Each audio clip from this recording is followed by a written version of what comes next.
오늘도 주님의 말씀 앞에 서 있는 사랑하는 성도들에게 도우시는 하나님의 은혜가 함께하기를 주님의 이름으로 축원합니다. 우리 젊은 사람들은 요즘에 보면 결혼식을 준비하면서 스드메를 준비한다 이런 말을 합니다. 스드메가 뭐냐면 스튜디오 그리고 드레스, 메이크업 요 세 가지를 준비해야 결혼식을 잘 치를 수 있다라고 하면서 요 세 가지를 준비하면서 결혼식 준비를 하게 되어집니다. 하지만 우리가 그걸 잘 생각해 보면 놓치는 게 있어요.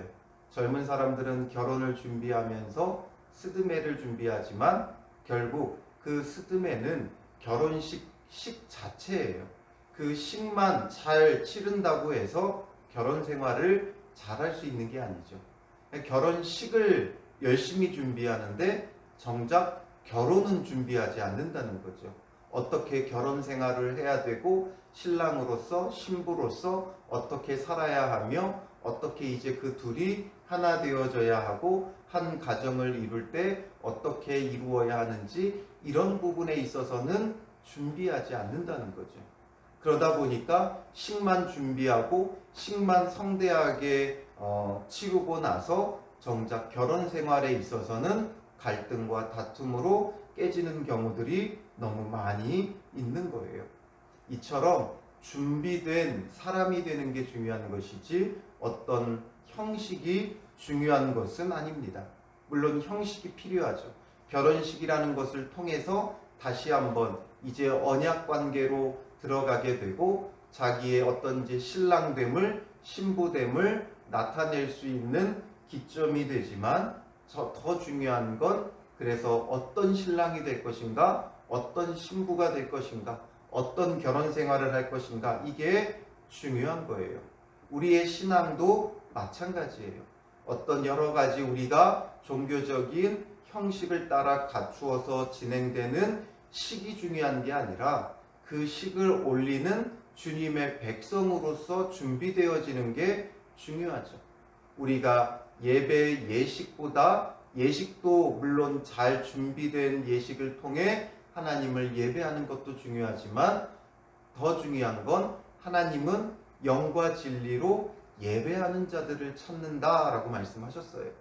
그래서 영적 예배자가 되어지는 것이 중요하다라는 것을 우리는 놓치면 안 됩니다. 오늘 본문을 보면 오늘 본문은 성벽 봉헌식을 하게 되어집니다. 성벽이 완공된 것은 이미 느헤미야 6장의 내용이죠. 그래서 이미 완공되었지만 그 뒤로도 수많은 일들을 겪으며 이제 와서 12장에 와서야 봉헌식을 하게 되어지는 거예요. 성벽이 완공된 것은 6째 달이었지만 7째 달에 그들은 나팔절과 초막절을 지내고 그리고 또 오랜 시간 동안 하나님과 새 언약을 맺고 정결하게 세워지는 시간을 갖고 나서야 비로소 성벽 봉헌식을 하는 거죠. 왜냐하면 성벽 완공됐다고 드려지는 예식이 중요한 게 아니라 그 성벽을 경계로 하여 살아가는 하나님의 백성이 준비되는 게 중요한 거예요. 성벽 지어졌다 그것으로 끝이 아니라는 거죠.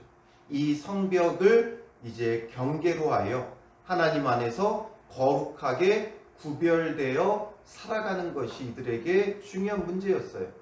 그래서 먼저 그 백성들을 거룩하게 세우고 그리고 예루살렘 성벽을 중심으로 성 안과 밖으로 백성들을 재배치한 후에 이제서야 성벽 봉헌식을 하게 되는 거죠. 정말 중요한 건 그 사람들이 준비되어지는 거예요. 그래서 성벽을 중심으로 살아갈, 성벽을 경계로 하여 살아갈 그 백성이 준비되는 시간을 갖고 나서야 준비된 그들이 성벽 봉헌식을 하나님 앞에 드리는 것이죠. 그래서 이 성벽 봉헌을 위해 27절에 보면 먼저 레위 사람들을 각처에서 찾아 예루살렘으로 데려옵니다. 왜냐하면 이들을 통하여 감사하며 노래하며 재금을 치며 비파와 수금을 타며 즐거이 봉헌식을 하기 위함인 것이죠. 그래서 이에 28절에 노래하는 자들이 예루살렘 사방들과 느도바 사람의 마을에서 모여들고 또 백길갈과 게바와 아스마웻들에서 모여들었으니 이 노래하는 자들은 자기들을 위하여 예루살렘 사방의 마을들을 이루었음이라 말하고 있죠. 이들은 예루살렘 사방의 마을들을 이루며 기거하고 있었어요.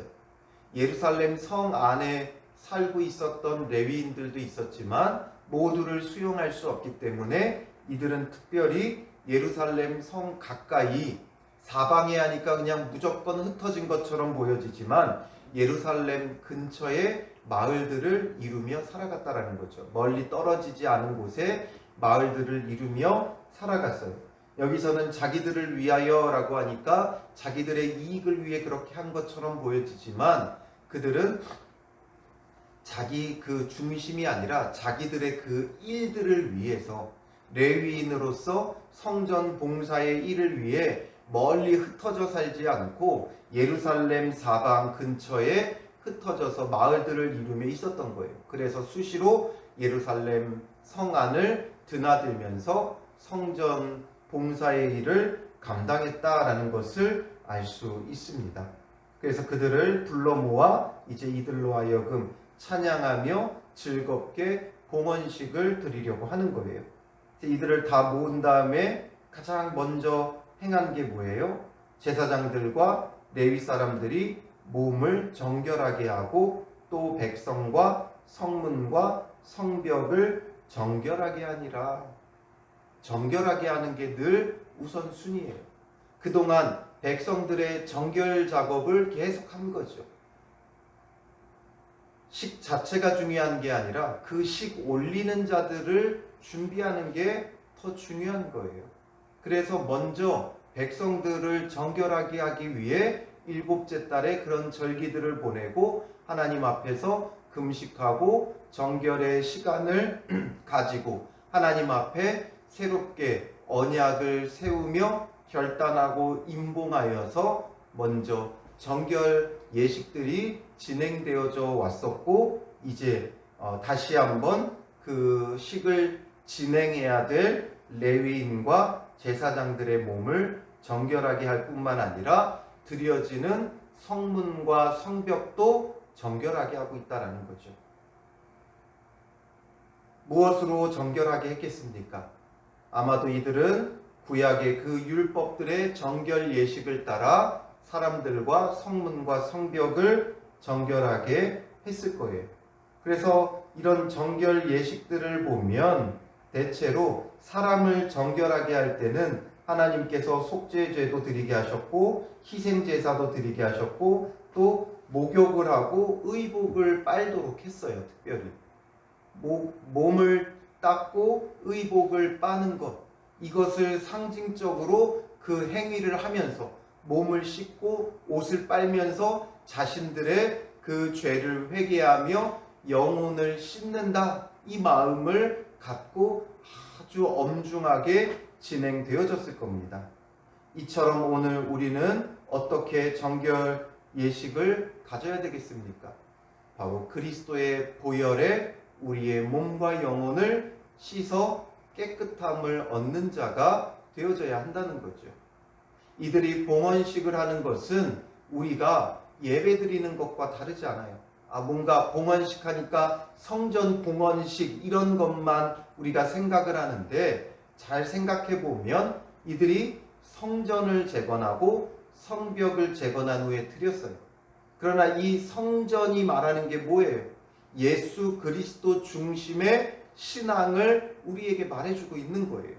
성전은 오늘 우리에게 있어서 예수 그리스도의 전이 되어지는 우리의 영혼 자체, 심령 자체를 바르게 세우는 내면의 성전을 짓는 그런 일들이었어요. 그들은 외면의 성전을 재건하는 거지만 오히려 그 외면의 성전은 우리에게 있어 내면의 성전을 의미하는 거예요. 그러면 성벽은 뭐예요? 바로 그들의 삶을 드리는 거죠. 성벽은 그들의 삶의 경계가 되어지는 거예요. 그러니 그들의 삶 자체가 바로 이 성벽을 세우고 그 가운데 하나님의 백성으로 세워진 후에 봉헌식을 드리는 건 성전과 성벽을 통해 그들의 모든 삶을 하나님 앞에 드리고 있는 거예요.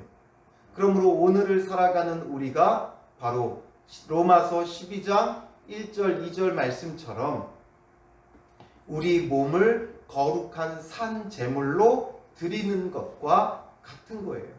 그 영적 예배를 의미하고 있는 것이죠.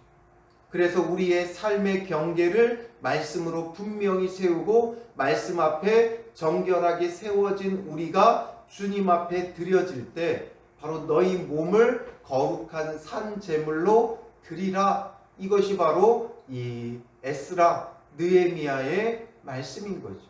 단순히 무너진 성전과 성벽, 외적인 건물을 세워 드렸다. 이게 아니라 그들의 삶을 주님 앞에 헌신하여 드리는 것이죠. 성벽의 성전 재건, 성벽 재건을 통해서 이제 하나님 앞에 봉헌식을 올리면서 그들의 모든 삶을 하나님 앞에 지금 드리고 있어요. 그러므로 그 가운데 가장 중요한 건 정결 예식이라는 거죠. 그래서 그들의 몸을 씻고 또 옷을 빠는 것처럼 오늘 우리의 삶을 주님 앞에 드리는 영적 예배자가 되기 원한다면 우리는 먼저 정결함을 준비해야 돼요. 그래서 주의 보혈로 씻어야 돼요. 성문과 성벽은 어떻게 정결 예식을 합니까? 레위기 14장 49절부터 53절에 보면 집을 정결하게 하는 방법에 대해 나오죠. 그러니까 건물들 어떻게 정결하게 했냐 하면 새 2마리를 잡아서 그 피를 백향목, 홍색실, 우슬초에 묻혀서 이것을 바르고 뿌리면서 정결 예식을 했어요. 그러니까 피에 뿌림이 있었다는 거죠.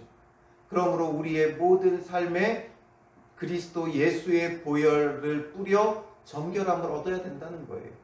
보혈로 씻어 정결함을 얻고 그 보혈을 뿌려 정결하게 하는 것이 준비되어지고 봉헌식이 드려지듯이 오늘 우리에게는 그리스도의 보혈 없이는 정결함을 얻을 수 없는 거예요. 그리스도의 보혈이 없이는 정결할 수 없고 정결하지 않은 우리가 하나님 앞에 절대 드려질 수 없는 거죠. 그래서 이렇게 정결 예식을 다시 한번 백성들의 그 언약을 중심으로 한 정결의 일들이 마친 후에 이 대표자들이 정결 예식을 갖추면서 하나님 앞에 봉헌식이 본격적으로 진행되어집니다. 그런데 이 봉헌식을 어떻게 진행을 해요? 2때로 나눠서 한 때는 에스라가 그들을 이끌고 성벽을 돌게 되고 성벽을 오른쪽으로 돌고 또 다른 한 때는 느헤미야가 이끌고 왼쪽으로 성벽을 돌게 되어지는 거예요. 그래서 31절부터 36절까지는 에스라가 이끌고 갔던 무리들의 그 무리들을 보여주고 있는 거죠.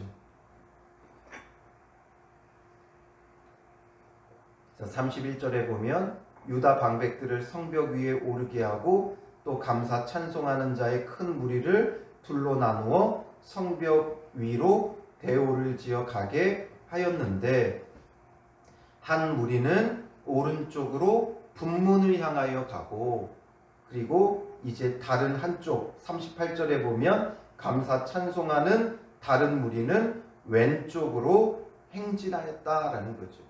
그리고 그들을 따르는 무리들을 쭉 기록하는데 그 가운데는 35절에 제사장들의 자손 몇 사람이 나팔을 잡았다. 이 나팔은 어떤 나팔을 말하냐 하면 찬양하기 위한 나팔이 아니에요. 이 나팔은 주로 신호를 보내는 그런 나팔이죠. 전쟁 때나 아니면 이스라엘 백성이 회집할 때 그러니까 뭔가 신호를 주기 위해 찬양대에 그 따르는 무리들에게 신호를 주기 위해 제사장들이 나팔을 들었고, 또 나머지 레위인들은 쭉 기록하면서 36절 뒷부분에 보면 다윗의 악기를 잡았고, 다윗의 악기라는 것은 이제 찬양하기 위한 악기를 말하는 거죠. 재금과 비파와 수금 같은 악기들을 들고 찬양하면서 돌았다라는 거예요. 그리고 나머지 또 느헤미야를 따르는 자들도 그 반대로 해서 함께 따르며 찬양하고 노래하며 나아가게 되어지는 거예요. 그러면서 이들이 어떻게 돌았느냐, 이 그림을 하나 갖고 왔는데 이들이 어디서 출발했는지는 기록하고 있지 않아요. 분문으로 향하여 갔다라는 것은 분문보다는 어디 위에겠죠. 분문보다 위가 어디냐면 골짜기 문이에요. 느헤미야가 이 예루살렘으로 귀환해서 성벽을 답사할 때 나갔던 문이 바로 이 골짜기 문이었죠. 그래서 아마도 이 골짜기 문으로 나가서 이 두 대로 나누어 양쪽으로 흩어졌을 것이다. 골짜기 문은 이 왼쪽 서쪽의 중간쯤에 있었고, 그 중간으로 나가서 양쪽으로 갈라져 아마 돌았을 것으로 보여져요. 그래서 나오는 그들의 그 행렬의 그 위치들을 쭉 표현하는 것을 보면 이제 그 성벽을 따라서 있는 곳을 보여주고 있죠. 그래서 이렇게 두 대로 나누어서 성벽을 도는데 왜 성벽 위로 올라가서 돌았냐 하면 여기에는 굉장히 큰 의미가 있어요. 왜냐하면 생각해 보면 느헤미야 4장에 보면 그들을 방해하는 대표 둘이 있었죠. 누구였어요? 바로 산발랏과 도비아였어요. 그런데 그들이 처음에 그들이 성벽을 재건한다고 하니까 산발랏이 와서 그들을 조롱하면서 이 미약한 유다 사람들이 하는 일이 무엇이냐? 너희가 뭘 하냐? 이러면서 무시하면서 말했죠. 스스로 견고하게 하려 하는가? 제사를 드리려 하는가? 하루의 일을 마치려는가? 불탄 돌을 흙무더기에서 다시 일으키려 하는가? 하면서 조롱했어요. 그 얘기는 뭐예요? 너희들은 미약해서 못한다 이 이야기죠. 너희들은 못한다. 그러고 나니까 도비아가 뭐라 그래요? 4장 3절에 보면 그들이 건축하는 돌 성벽은 여우가 올라가도 곧 무너지리라. 너희들은 성벽을 짓지 못할 것이다. 산발랏이 막 조롱하니까 이 암몬 사람 도비아는 와서 짓는다 해도 여우가 올라가도 무너질 것이다. 너희가 하는 건 정말 아무것도 아니다. 이 이야기들을 했던 거죠. 그것에 비해서 실제적으로 이루어진 성벽이 어떠한가를 그들은 보여주는 거예요. 그들의 조롱과 다르게 하나님의 도우심으로 52일 만에 신속하게 완공된 이 성벽은 부실공사가 아니라는 거죠. 52일 만에 완공됐으니까 대충 형식만 보여주는 그런 성벽이 아니다. 그래서 이 많은 떼들이 두 떼로 나누어 그 성벽 위를 걸으면서 못 짓는다 했지만 이렇게 세웠다. 부족함 없이 완전히 한 바퀴를 돌 수 있는 제대로 된 성벽이 완공되었다라는 것이고, 또 한편으로는 여우가 올라가도 무너질 성벽이라 했지만 우리 이 수많은 때가 돌아도 끄떡없는 든든한 성벽이 되었다라는 것을 선포하는 거죠. 보여주는 거예요. 그러면서 그들이 그 위에서 찬양하며 돌면서 그 성벽을 도는 그들의 순례 행렬의 마음이 어떠했겠어요? 하나님의 은혜를 고백하는 거예요. 하나님의 은혜를 직접 돌아보고 경험하고 감사하고 찬양하게 되는 거죠.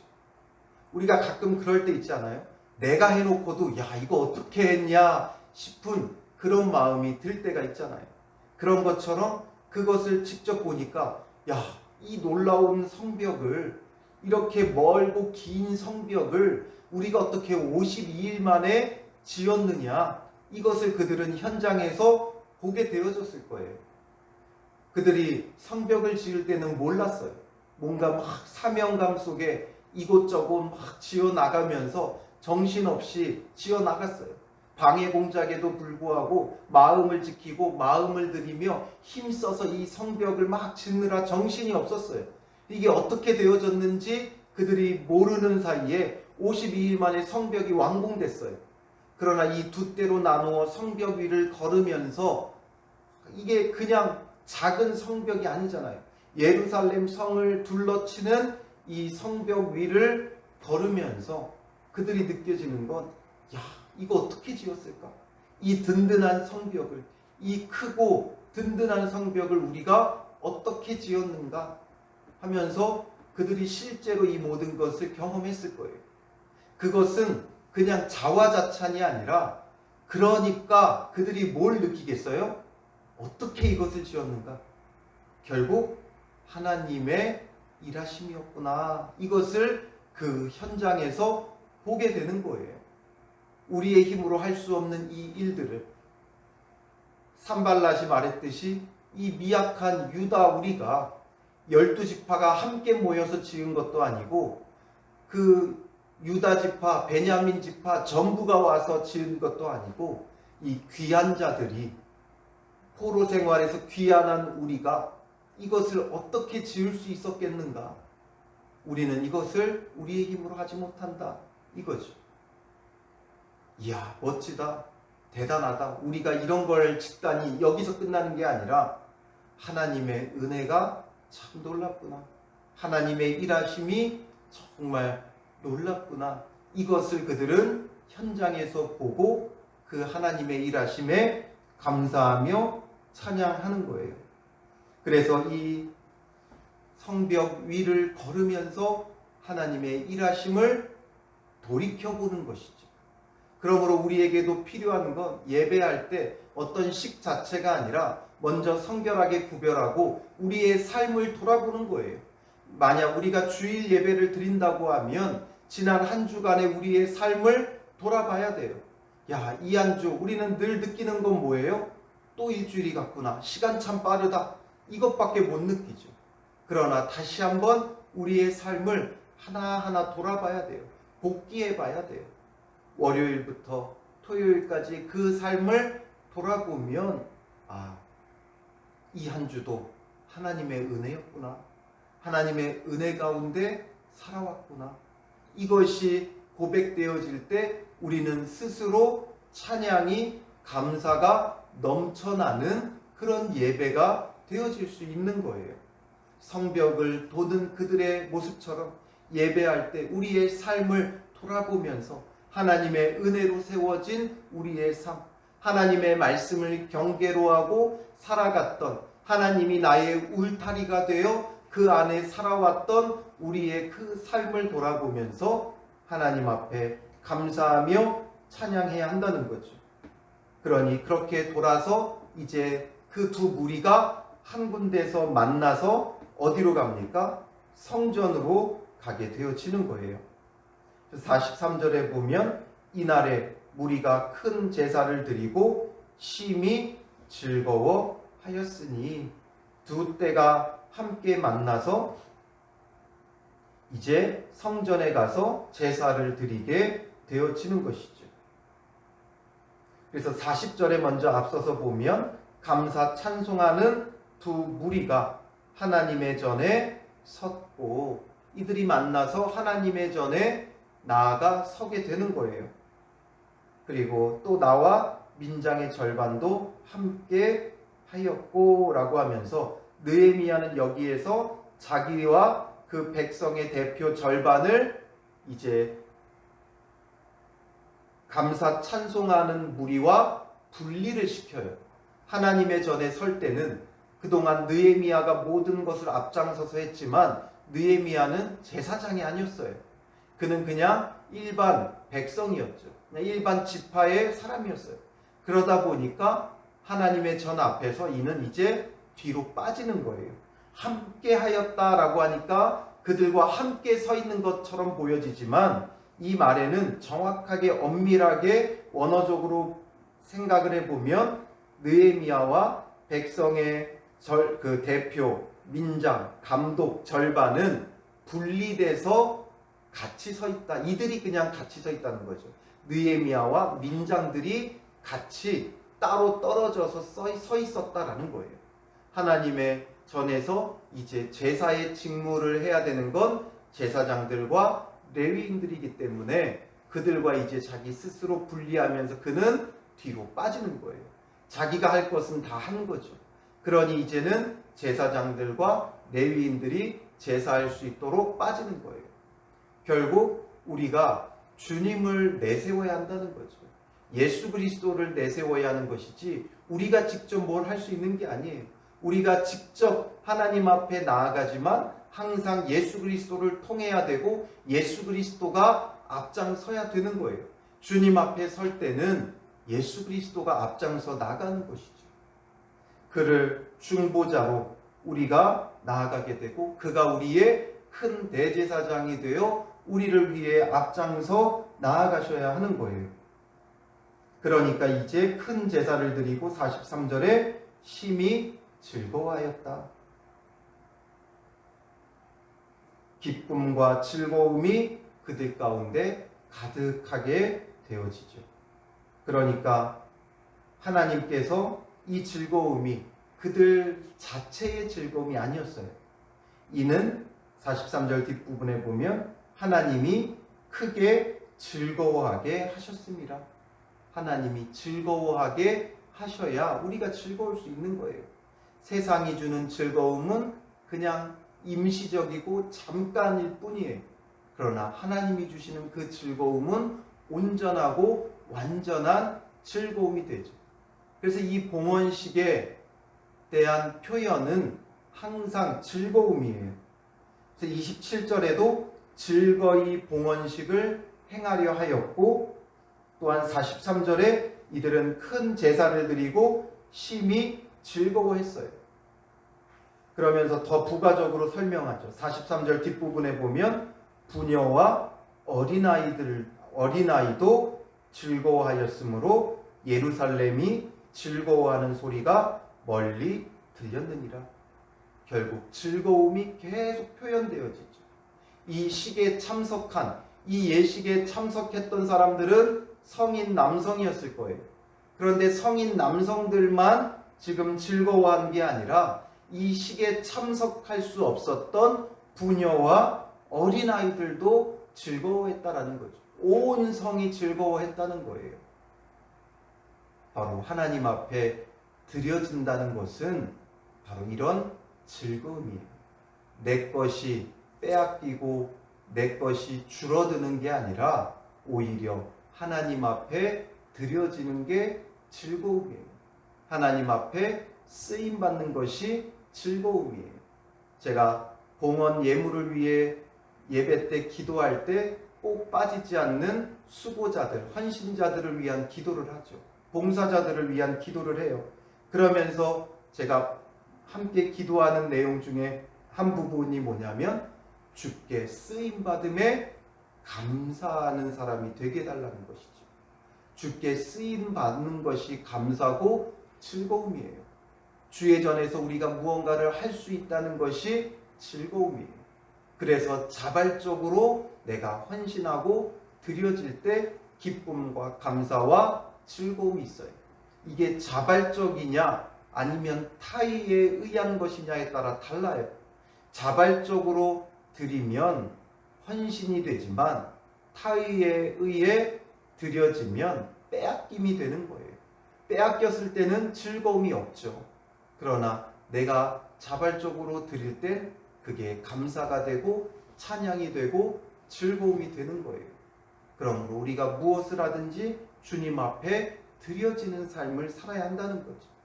헌물을 많이 드리라는 게 아니라 우리의 삶이 하나님 앞에 드려지는 삶, 하나님의 영광을 위해 살아가는 삶, 하나님의 통치를 받으며 살아가는 그런 삶이 되어져야 한다는 것이죠. 그래서 이들은 이 봉헌식을 하면서 하나님께서 행하신 일을 감사 찬양하며 하나님 앞에 자기 자신을 드린 것이고, 또한 그들은 무엇을 결단했겠어요? 그 성벽을 돌면서 하나님의 그 말씀을 경계로 우리가 말씀에 순종하며 살아가겠다. 그리고 이 성벽이 우리를 지켜주는 게 아니라 이 성벽을 지으신 하나님께서 우리를 지키신다. 이 믿음으로 하나님 앞에 드려지는 봉헌식이었어요. 오늘 우리도 마찬가지죠.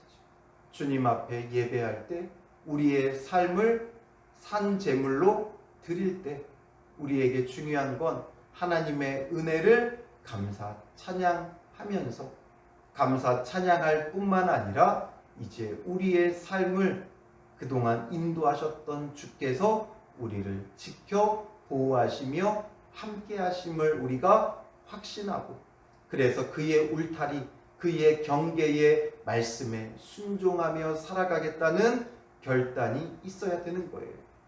우리가 하루를 시작할 때 이 하루를 시작하면서 말씀 묵상하는 것이 바로 이 하루를 주님 앞에 드리는 거죠.